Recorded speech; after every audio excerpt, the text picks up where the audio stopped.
શ્રી ગુરુદેવ દત્ત. તમારી પાસે કોઈ વ્યક્તિ આવે કે ધન ધાન્ય સમૃદ્ધિ આવે,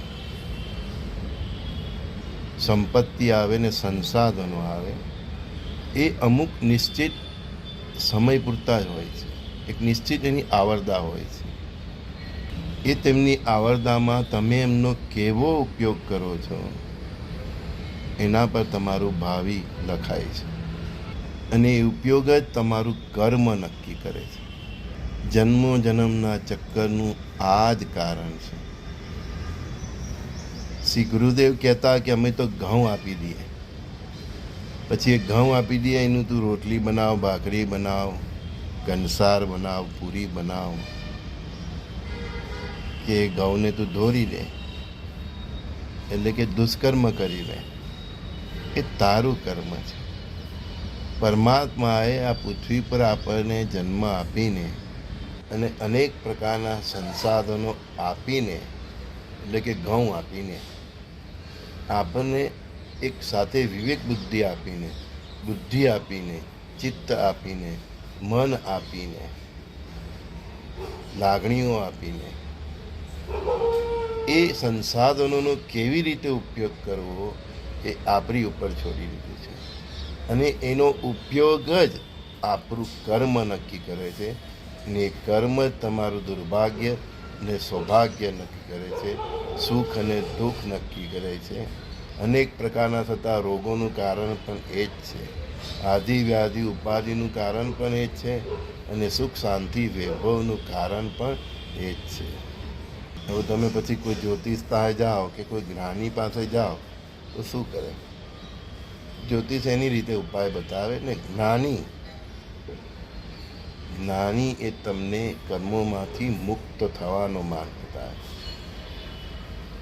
જ્ઞાનીની દવા એ આયુર્વેદિકની દવા છે, અને જ્યોતિષની દવા ઘણીવાર આપણી અંગ્રેજી દવા થઈ જાય છે. સમજા? એટલે જ્ઞાનીઓ પાસે જવું, જ્યોતિષો પાસેથી આપણે સમજવું કે આપણે ક્યાં અટકીએ છીએ, આપણા દુઃખનું કારણ શું છે. જો જ્યોતિષ સારો વિદ્વાન હોય, જ્યોતિષ હોય અને જ્ઞાની હોય તો એ તમને સમજાવી શકે. ખાલી જ્યોતિષનું શીખેલો હોય તો એ નહીં સમજાવી શકે. તો જ્ઞાનીઓ તમારા દુષ્કર્મો અને સૌભાગ્ય એટલે કે સત્કર્મોને સૌભાગ્ય તરફ વાળે છે, અને દુષ્કર્મોને કઈ રીતે વાળવા એનો માર્ગ બતાવે છે.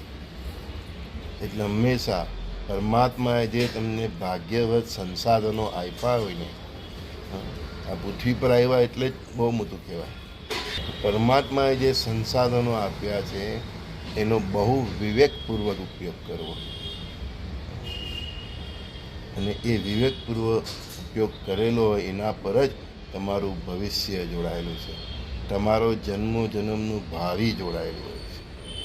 મેં કીધું તેમ શ્રી ગુરુએ કહ્યું તેમ કે અમે તો ઘઉં આપી દઈએ છીએ, તો ભાખરી બનાવો, પૂરી બનાવો, એની લાપસી બનાવો, એટલે પછી એ ઘઉંને તું વેરફી નાખ.